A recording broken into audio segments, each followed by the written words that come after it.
My adopted daughter didn't know what a birthday was, and it destroyed me. Right after I got married to my husband, we started trying for a family. We'd painted the nursery yellow because we wanted it to be a surprise. We'd picked out names, bought tiny clothes, read all the parenting books. But after 3 miscarriages and 2 failed IVF attempts, the doctor sat us down and said it wasn't going to happen naturally. The grief was suffocating, watching everyone around us have babies while we attended baby showers with forced smiles and went home to an empty nursery. After 2 years of that pain, my husband suggested adoption. I wasn't ready at first because it felt like admitting defeat, like giving up on the dream I'd held since childhood. But then I visited the foster care website one night and saw her photo. 7 years old with dark eyes that looked too old for her face and an expression that seemed to be bracing for disappointment. Her name was Iris, and the description said she'd been in the system since she was 3. Something about her photo wouldn't leave my mind for days. I showed my husband and he felt it too, that inexplicable pull toward this child we'd never met. We filled out the application and went through months of home studies, background checks, parenting classes, and interviews. The social worker assigned to Iris's case was named Diane Murphy, and she was honest about the situation in a way that scared me. She said Iris had been removed from her biological mother's care after neighbors reported seeing a small child left alone in an apartment for days at a time. The mother had severe addiction issues and would disappear for weeks, leaving Iris to fend for herself. When they found her, she was 4 years old, malnourished, and had been eating toothpaste because there was no food in the apartment. She'd been in 3 different foster homes since then, each placement failing for various reasons that Diane delicately called behavioral challenges. I asked what that meant, and Diane said Iris hoarded food, had severe trust issues, and would sometimes hurt herself when she got overwhelmed. The description should have scared us away, but instead it made me more determined. This little girl needed someone who wouldn't give up on her like everyone else had.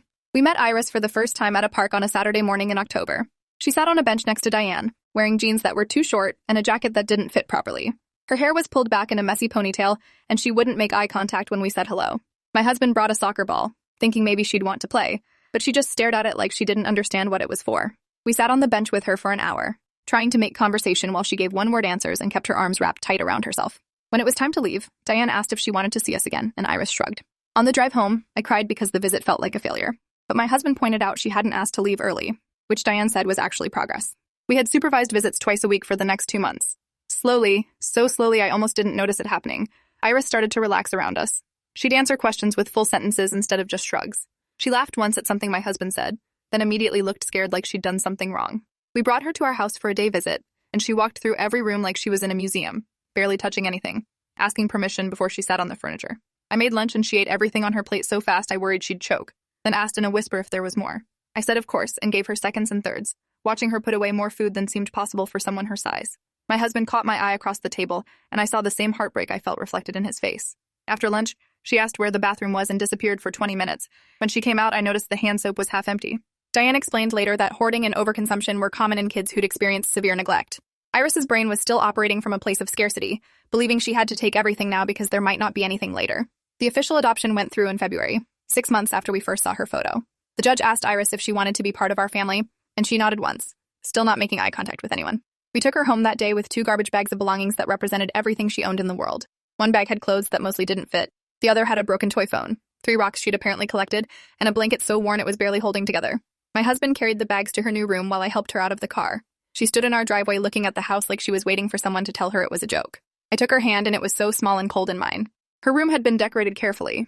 Not the nursery we'd painted years ago, but a space we'd designed specifically for her. Purple walls because Diane said that was her favorite color. A bed with a thick comforter and more pillows than necessary. A bookshelf with new books still in their wrappers.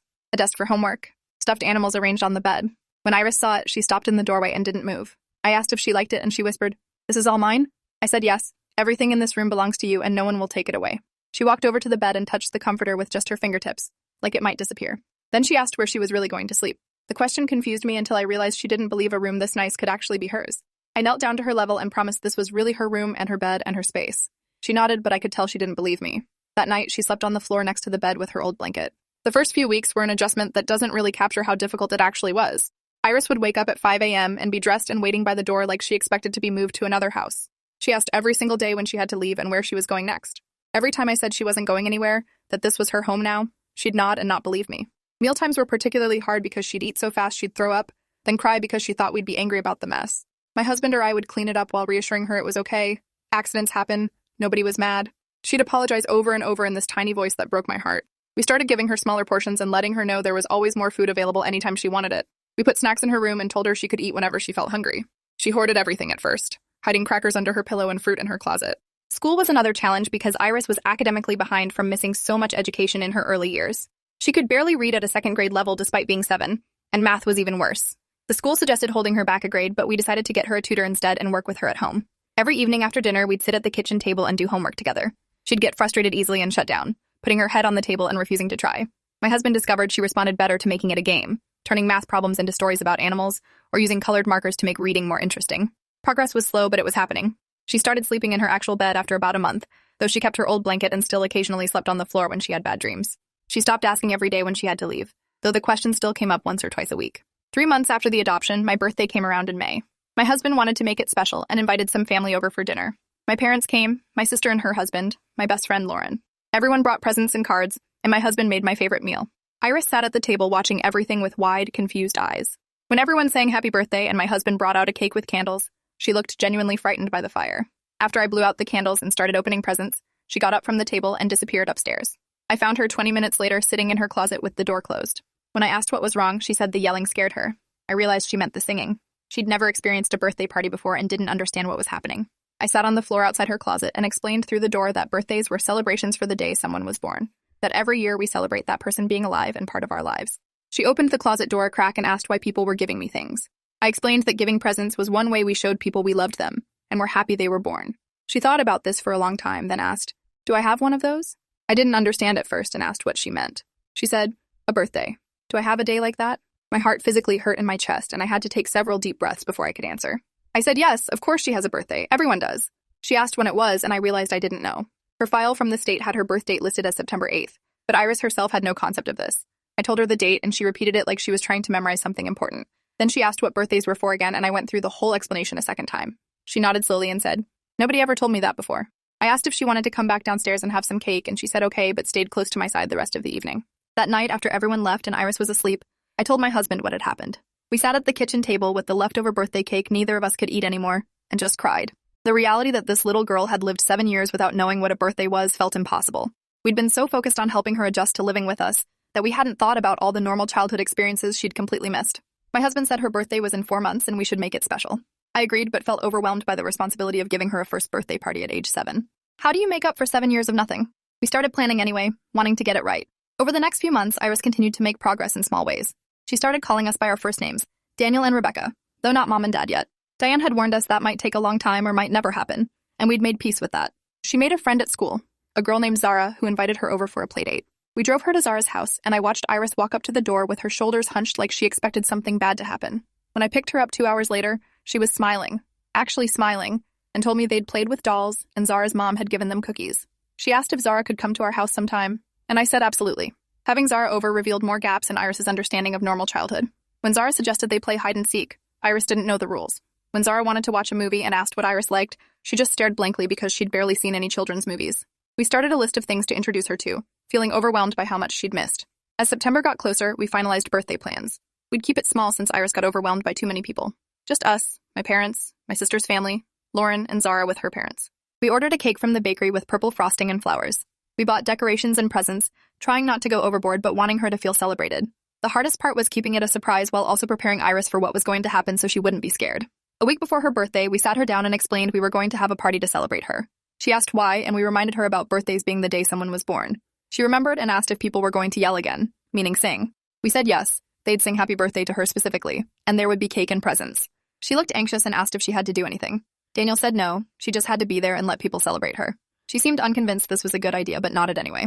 We showed her the calendar and counted down the days together each morning. She'd ask questions like whether the singing was going to be loud, whether she'd have to eat the cake if she didn't like it, whether people would be mad if she didn't want to open presents in front of everyone. The morning of September 8th arrived, and I woke up before my alarm, too anxious to sleep. We'd decorated the living room and kitchen the night before after Iris went to bed. Streamers and balloons and a big banner that said, "Happy Birthday, Iris." When she came downstairs in her pajamas and saw everything, she froze at the bottom of the stairs. She stared at the decorations and the banner with her name on it. Daniel came up behind her and said, "Happy birthday," and she turned to look at him with an expression I couldn't quite read. She asked if this was all for her, and we said yes. She walked slowly into the living room, looking at everything like she was in a museum again. She stopped in front of the banner and reached up to touch the letters of her name. Then she asked in a small voice, "Why?" The question destroyed me because the answer should have been obvious. Because you were born. Because we're glad you exist. Because you deserve to be celebrated. I knelt down and said all those things while she stared at the banner. She nodded, but I still don't think she really understood. People started arriving around noon. My parents came first with presents wrapped in shiny paper.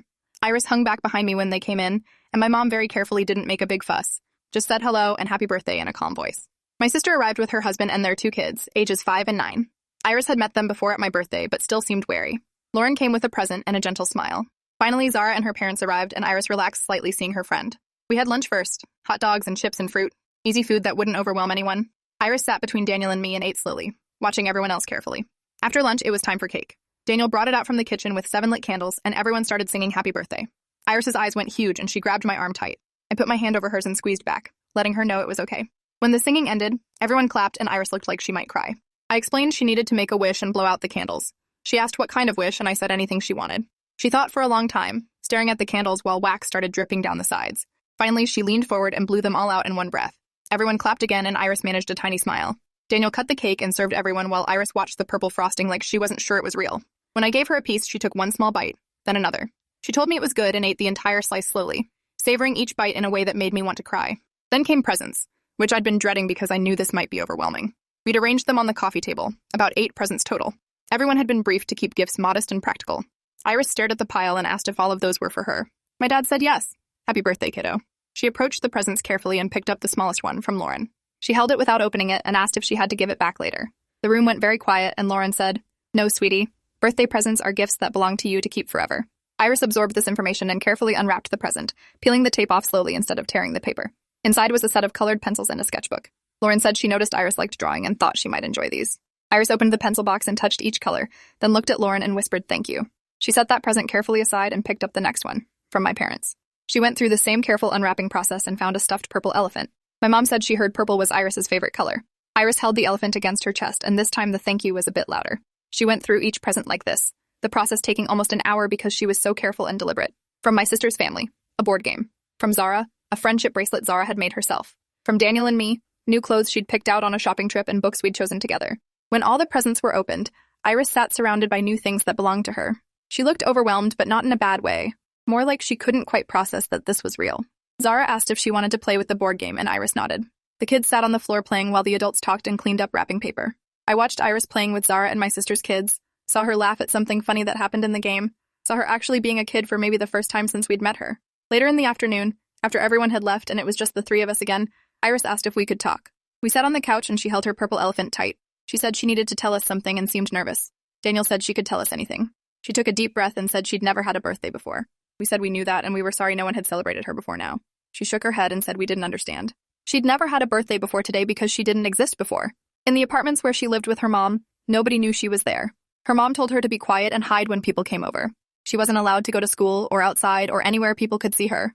When the neighbors called the police and they found her, that was the first time anyone who wasn't her mom knew she existed.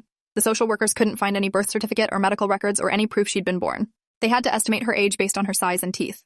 They picked September 8th as her birthday because that's when they found her and decided she became real. Until today, she'd thought birthday meant the day the world found out about you. She didn't know it meant the day you were actually born. She'd thought everyone's birthday was the day they got discovered. My mind was reeling trying to process this information.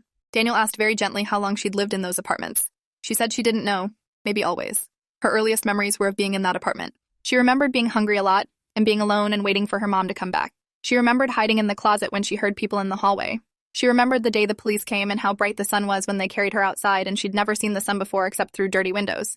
The officers apparently thought she couldn't walk because she didn't know how at age 4, having spent her entire life in a small apartment. She'd learned to walk at her first foster home, learned to talk more than a few words, learned that other people existed and the world was bigger than 3 rooms. I felt like I couldn't breathe listening to this. Daniel's face was pale and his hands were clenched. Iris kept talking, saying she'd always wondered why her birthday was different from other kids' birthdays. Other kids talked about birthday parties they'd had before and presents from past years. She'd only had the one birthday, the day in the apartment when the police came. She'd thought maybe you only got one birthday and then that was it. Today was confusing because we were celebrating her birthday, but she'd already had it. Now that she understood birthdays happened every year on the same day you were born, she had questions. When was she actually born? Did her mom know? Was there a real birthday somewhere that was hers? I told her the truth, that we didn't know exactly when she was born because there were no records. The date we were using was the day she was found, but her actual birth was probably sometime around that time 7 years ago. She absorbed this and said, "So I might be 7? Or I might be different." I said the doctors were pretty sure she was 7 based on their examinations. But yes, we couldn't be completely certain. She nodded slowly and said, "That's okay. I like September 8th. That's when my life started for real anyway." A simple acceptance in her voice while my heart was breaking over what she'd endured. Daniel asked if she'd had a good birthday today and she nodded emphatically. She said it was the best day she'd ever had. She asked if we could do it again next year, and we promised we absolutely would, every single year. That night, after we'd put Iris to bed with her new stuffed elephant and the sketchbook on her nightstand, Daniel and I sat in our bedroom and didn't know what to say to each other. The level of neglect she'd survived was beyond what we'd imagined. Diane had mentioned severe neglect, but not that Iris had essentially been kept hidden from the world for the first 4 years of her life. I called Diane the next morning and relayed what Iris had told us. Diane was quiet for a long moment, then said this information wasn't in Iris's file. The mother had never cooperated with authorities, and they'd only gotten minimal information from her before she disappeared. She'd assumed Iris had been neglected but taken outside, to stores or parks. The possibility that she'd been entirely confined hadn't occurred to anyone. Diane said she'd update the file and recommended we increase Iris's therapy sessions. Iris had been seeing a child therapist named Dr. Patel once a week since the adoption. We called Dr. Patel and shared the new information. Dr. Patel said this explained several of Iris's behaviors and fears. The hoarding, the difficulty with trust, the expectation of being moved constantly. She'd spent her formative years in complete instability and isolation. Dr. Patel recommended twice-weekly sessions and possibly some specialized trauma therapy as Iris got older and could process more. We agreed to whatever would help. Over the following months, we noticed changes in Iris that seemed connected to finally having a real birthday. She started asking more questions about normal things, no longer assuming she should already know them. She asked about holidays she'd heard other kids mention. Halloween, Thanksgiving, the 4th of July. We explained each one and she'd listen carefully, sometimes taking notes in her sketchbook. When Halloween came, she was anxious about trick-or-treating. The concept of going to strangers' houses and asking for candy seemed dangerous to her. We practiced at our house first, having her knock on the door and say trick-or-treat while Daniel answered with candy. We went out with Zara and her family, sticking to houses with lights on and friendly neighbors we knew. Iris was terrified at first, but by the end of the night, she was running from house to house with Zara, laughing and comparing their candy. Back home, she dumped out her bag and stared at the pile of candy like she'd discovered treasure. She asked if she could really keep all of it, and we said yes. She organized it by color and type, then asked if it was okay to eat some. We said, of course, it's your candy. She had 2 pieces, then carefully put the rest away in a special box in her room. For Thanksgiving, my whole family came over. We explained the tradition of going around the table and saying what you're thankful for. When it was Iris's turn, she thought for a moment, then said, I'm thankful I have a birthday now. The table went quiet and my sister started crying. Iris looked worried she'd said something wrong until my mom told her that was beautiful, and we were thankful for her too. Christmas brought its own challenges and revelations. Iris had heard of Christmas but never experienced it. She'd seen it on TV in foster homes, but never had presents or a tree. We took her to pick out a tree, and she walked through the lot touching every tree like she couldn't believe they were real. She picked a small one that would fit in our living room and helped Daniel tie it to the car roof. Decorating it became a whole evening activity. We showed her each ornament and its story. Some were from Daniel's childhood, some from mine, some we'd collected together. We let her place them wherever she wanted on the tree. She was so careful, taking forever to decide where each one should go. When we finished and plugged in the lights, her face in the glow was pure wonder. She asked if the tree would stay up forever and seemed disappointed when we explained it was just for the Christmas season. She asked why people took them down, and we explained about traditions and cycles and how special things are partly special because they don't last forever. On Christmas morning, she woke us up before dawn, too excited to sleep. Under the tree were presents for all of us, but Iris focused on the ones with her name. She counted them, then recounted them, then asked if we were sure they were all for her. We assured her they were, and she could open them whenever she was ready. She started with the smallest package, using that same careful unwrapping technique from her birthday. Inside was a necklace with a small eye pendant. She put it on immediately and touched it through her shirt for the rest of the day. She opened each present slowly, exclaiming over things like new books, art supplies, a warm winter coat, fuzzy socks. When all the presents were opened, she looked at the pile of things that belonged to her and started crying. Not sad crying, but the kind of crying that comes from feeling too much. She said she didn't know she was allowed to have this much. Daniel and I both hugged her and promised she was allowed to have good things, that she deserved good things, that this was her home and her family now. The rest of that first year brought more firsts. Her first time swimming in a pool at the community center. Her first movie in an actual theater, where she was amazed by the huge screen and got scared during the loud parts. Her first time seeing the ocean when we took a weekend trip to the coast, where she was terrified of the waves but couldn't stop watching them. Each new experience came with questions and sometimes fear, but also with growing confidence that the world wasn't as dangerous as she'd learned to believe. School got easier as she caught up academically. Her teacher told us she was reading at grade level now and excelling in art. She'd made more friends beyond Zara, a small group of girls who ate lunch together and played at recess. She got invited to birthday parties and each time would ask us to help her pick out a present for the birthday kid. She took this very seriously, wanting to give something good because she understood now how important birthdays were. In therapy, Dr. Patel said Iris was making remarkable progress. She'd started talking about her memories from before, processing the trauma in age-appropriate ways. She still had hard days when she'd regress into old fears, but those days were becoming less frequent. Dr. Patel cautioned us that trauma doesn't disappear. It just becomes more manageable. Iris would likely always have triggers and difficult moments, but she was building coping skills and trust. The most significant moment came about 14 months after the adoption. We were having dinner, just a normal weeknight meal, and Iris asked if she could say something. We said of course, and she took a breath and said, "Would it be okay if I called you Mom and Dad?" I dropped my fork, and Daniel's eyes immediately filled with tears. We both said yes, absolutely yes, we would be honored. She seemed relieved and said, "Okay, good, because that's what you are." She went back to eating like she hadn't just fundamentally changed our entire world. That night, she came to say goodnight and very deliberately said, Good night, Mom. Good night, Dad. I tucked her in and kissed her forehead and left her room before I completely broke down crying in the hallway. Her second birthday with us, she helped plan the party. She wanted the same people as last year, plus a few more friends from school. She requested chocolate cake this time instead of purple frosting. She picked out her own decorations, purple and silver streamers. The morning of her birthday, she came downstairs and saw the decorations, and just smiled instead of looking confused and scared. When everyone sang happy birthday, she didn't grab my arm. She smiled and waved and blew out her candles. When asked what she wished for, she said, "I wished that every kid could have what I have." She opened presents with more confidence, tearing the paper instead of carefully peeling tape. She laughed and thanked everyone and played with her friends. Watching her at that second birthday party, I saw a completely different child from the terrified 7-year-old who hadn't known what birthdays were. This was a kid who felt safe and loved and knew she belonged. After everyone left, she asked if we could look at pictures from last year's birthday. I pulled them up on my phone and we scrolled through together. She pointed at a photo of herself holding the purple elephant, eyes wide and uncertain. She said, "I look so scared." I agreed and said she'd been very brave. She studied the photo and said, "I'm not scared anymore. Not most of the time, anyway." I asked what changed and she thought carefully before answering. "Last year, I didn't know if I got to stay. I thought maybe birthdays were something that happened once and then you had to leave. But I got to stay. And we did it again. So now I know it's real. The simple logic of a child who'd learned that good things could actually last. Now, at 9 years old, Iris is thriving in ways we couldn't have imagined that first year. She's in 4th grade and getting straight A's. She's on a soccer team and scored 2 goals last season. She has sleepovers with friends and goes to birthday parties and does all the normal kid things we'd worried she'd never feel comfortable doing. She still sees Dr. Patel monthly for maintenance therapy. She still has hard days when old fears surface. But she knows now that she has a birthday, that she's always had one even if nobody celebrated it before. She knows she was born and exists and matters. She knows she has a family who isn't going anywhere.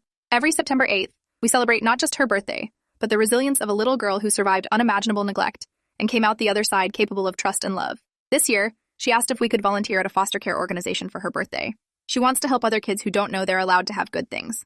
We're going to make gift bags with toys and supplies, and Iris is writing cards for each one. She showed me what she wrote. "You deserve good things. You deserve to be celebrated. Happy birthday, whenever yours is." That's what my daughter, who didn't know what a birthday was, has become. A 9-year-old who understands profound loss and chooses to help others anyway. Who knows what it's like to have nothing and wants to make sure other kids have something. Who went from hiding in closets to playing soccer in the sun. The journey from that first birthday to now hasn't been easy or simple.